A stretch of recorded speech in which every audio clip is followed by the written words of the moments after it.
Hello everyone and welcome to my channel. This is Elise here of Plan with Elise, and today, although a little bit late in the month, we are sharing my reading journal recap from the month of September. So this is a year-long collaboration with Knit Plan Jess. I'll have her video or channel linked in the description of this video, so make sure you check that out after this one. So let's talk about what I read throughout the month. Now, I do want to say everything that I'm using will be linked in the description of the video. I don't want to turn each page and say, this is linked, this is linked, this is linked, but I may mention where certain things are from. So this is a Happy Planner, Happy Plans and Notes. This is from Amazon. It's an Amazon exclusive. Then we have my year in Pixels tracker. September was sort of an all or nothing month. There were 2 days that I read between 30 minutes and an hour, but everything else was either over an hour or no reading at all. I can see a big gap here when I was in Texas, but a lot of it, I mean, it looks like I had more 1 hour days than non-days. Let's see, 1, 2, 3, 4, 5, 6, 7, 8, 9, 10, 11, 12, 13, 14, 15, 16, 17, 18. So 18 days of the month, I read more than an hour, which I think is great. I'm proud of myself for that. Then we have these, ignore October because we're not there yet.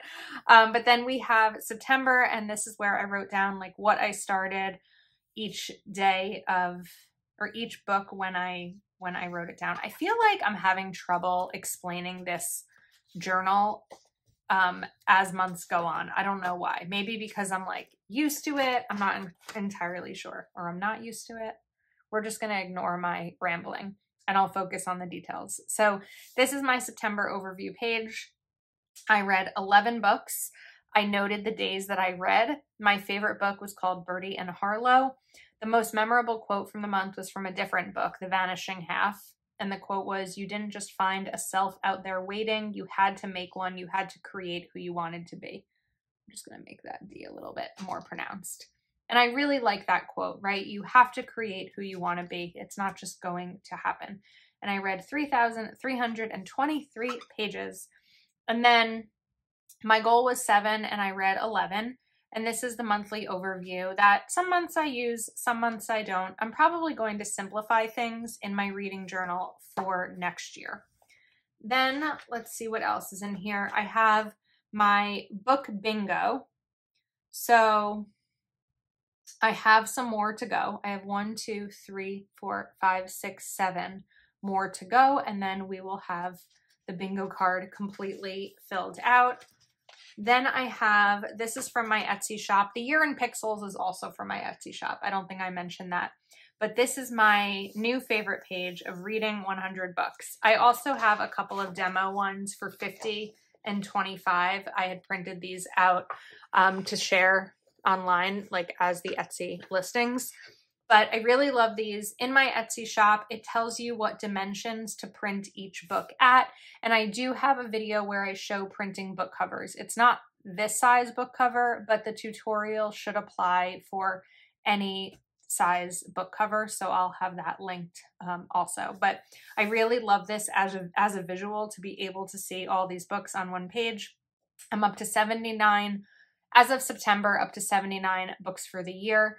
And my goal originally was 100. And then I thought, like, with moving and everything, it was probably not going to reach 100, but now I'm on track to do it again. So I'm excited. Last year I read 103 books. I'd love to read 104 this year just to pass that, but I really love this page. It's been fun to use. Then I also have my Reading 100 Books by Book Spine. So we have just this bottom row left to go. And then we have my A to Z reading challenge. I have 3 left. So I read The Vanishing Half in September. That filled V. So I have U, X, and Z to go. Then we have another book tracker. When the year started, I wasn't using all of these. So like this, I'm kind of paying less attention to now that I have the book covers and I'm using the book spines also. So some of the things that I originally set up, I'm not necessarily using now. And then we have my book review pages. So we're just going to skip ahead to September. If you want to know anything about the other books I've read this year, definitely check out my videos, because I've done a video each month. I think there was one month that I didn't do the video, but then the following month, the video included both of the months. So everything that's in here has been shared on YouTube. Okay, now this is what the tutorial that I have on my channel is about, how to print your book covers for this. This is also in my Etsy shop. The number stickers here are from Proud Sticker Designs. This was a custom request where Nicole made stickers that go up to 100, because most number stickers we see in the planner community are dated stickers. So they are from 0 to 31, but you don't necessarily get numbers this high since the calendar doesn't have them. So I will admit I'm going to struggle a little bit with some of these in terms of recapping them. My brain has been in full-blown overdrive since September started, but I know that I read these. I know that my reading comprehension is pretty solid, but I'm not going to always be able to remember the entire plot and storyline of each book. But I do know that I loved One True Loves by Taylor Jenkins Reid. This is one of those situations where the character thought that someone died, or her husband, I believe, died, and started a new relationship, and it turns out the husband did not die. That is not a huge spoiler. It happens in like the first chapter of the book, but it's kind of about what comes next. Then we have The Holiday Home by Daniel Hurst. I've read a decent amount of Daniel Hurst books this year, and this one was really good. I'm going to give it 4 stars. It was a thriller, and it's about 2 families that are at a vacation house and what goes wrong, right? A beautiful vacation home in the middle of the woods. Something is always going to go wrong, as it does in this book. Up next, we have The Coworker by Frida McFadden. My memorable quote from this book was, "I've lived 30 years and it's been utterly exhausting." And then the little quote here is, "You see her every day. Do you really know her?" I recommend any book by Frida McFadden. I absolutely love her books. She writes amazing thrillers. They are typically one-day reads for me. I tend to not let one of her books go past one day because they're just that good. So I'm going to give The Coworker 5 stars. Then we have One Italian Summer by Rebecca Searle. The quote is, "There is more to life than just continuing to do what we know. What got you here won't get you there." This is a book about a girl whose mother dies, and they were supposed to go to Italy together, and the daughter decides that she's going to go to Italy even though her mother has died. Her mother always loved Italy and spoke about it a lot, and so she is kind of trying to find who she is with the loss of her mother. And it was actually an emotional book. I don't often get emotional when I'm reading. This book got me emotional.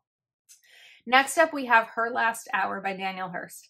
I will say this is probably the only book I've read in several years that actually scared me. Like, really scared me. And I read a lot of thrillers, and this book felt like I was watching a scary movie and could hear the music like haunting me.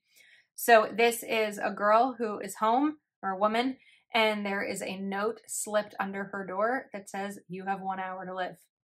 And the book is that's probably a huge part of how impactful it was suspense-wise, because it felt like it was counting down, kind of like the show 24, right? I couldn't stop reading it until it was finished, and it was just really a good book.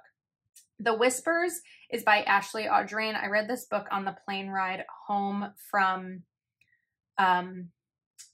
Texas, and The Whispers is about a community and things that go, you know, small town neighbors or small community neighbors. There is a boy who gets injured. He gets a head injury, a teenage boy, within the first opening of the book. And it's everyone in the community trying to figure out what happened and the twists and turns of different relationships. I had put this on hold with my library app a while ago because I read The Push by Ashley Audrain and really loved it, so I couldn't wait to read anything else by her. Next up, we have Birdie and Harlow, which was my favorite book of the month. So This is written by Taylor Wolfe, who on Instagram goes by The Daily Tay, Tay, and I have followed her for so many years, way before I even started a planner Instagram account, and I absolutely adore her. She is a mother of 2 and also a dog mom of 2 and a wife. She's a comedian. Her book, Birdie is her oldest daughter and Harlow is her dog who has passed away. And it's a story about life, loss, and loving my dog so much I didn't want kids. And for me, I felt like it was like watching an old home movie, even though I was reading it and it wasn't a home movie, because I remember when Harlow died in June of 2021. I only know that because I was in Florida with my planner friends when Harlow passed away. But reading the stories about Harlow really brought back like this dog that so many of us on Instagram absolutely loved. And it's really just a beautiful story. Taylor has 2 dogs now, Vinny and Gunner. Gunner is an older dog that they adopted, I think at 9, and Vinny is a relative of Harlow's from the same line, but a puppy. Well, not really a puppy anymore. Anyway, it's just a really great book for any dog lover. I would highly recommend it. I do want to give a trigger for anyone who may be pregnant or has experienced the loss of a baby. I think that that would be really tough because Taylor does have a miscarriage before her daughter, Birdie, is born.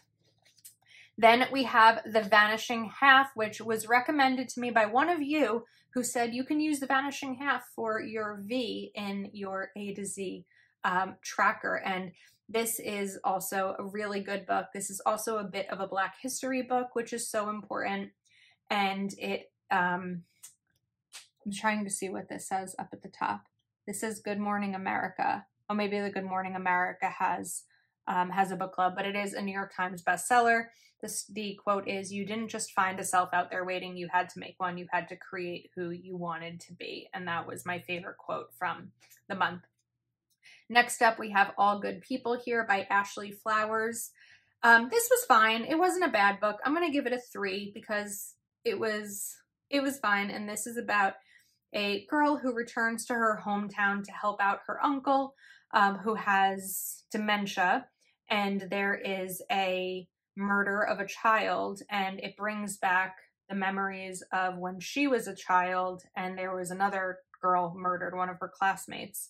And kind of re-digging up that old story and seeing if there's a connection between the murders. Next up, we have Mother-Daughter Murder Night by Nina Simon. This was the only hardcover that I read for the month. I'm going to give this a 4. The only thing I don't like about this book is the title, because I had a certain kind of expectation, the title of like, oh, like a mystery, you know, murder mystery night. It's not quite what it is. There is a mother, daughter, and grandmother living in a small town. The mother and daughter live there, but the grandmother is staying with them as she is going through cancer treatments. And there is a murder in the town, and the 3 of them are very invested in trying to solve it. So it definitely isn't a night. It spans over a longer period of time, but it was really good. Oh, wait, that's not the only hardcover. This was the hardcover. XOXO Cody. If you are a fan of Peloton, or you may have seen Cody's face on Instagram from a lot of reels and TikToks that are shared with his funny quotes, he is a Peloton instructor. I went to a book signing of his in September and got a signed copy of his book, got a quick snapped photo with him. It was a decent book. You know, it's a memoir, but it's also kind of a little bit of like self-improvement and, you know, living life Cody's way. And it's it was a good book. It wasn't, you know, it wasn't bad at all. I actually found out that his mom used to live very close to me and I didn't realize that, but it was a good book. Would I have bought it if I read it like at the library or something? I don't know that I would have, but my friend wanted to go to the signing and I enjoyed it. It's fine. So that's it. Those are the books. We're at 79 as of today, which is October 9th. I'm at 81 and hopefully a couple more this month and hopefully 104 for the year. So most of this is my Etsy shop. I do have only printables in my Etsy shop. I'm not offering printed items at this time, but I'll link everything that I use, and make sure you check out Jess's video and subscribe to her channel while you are there. I hope you enjoyed. Let me know if you have any book recommendations in the description or in the comments. I like thrillers. I like romance. I do not like sci-fi. I don't like time travel.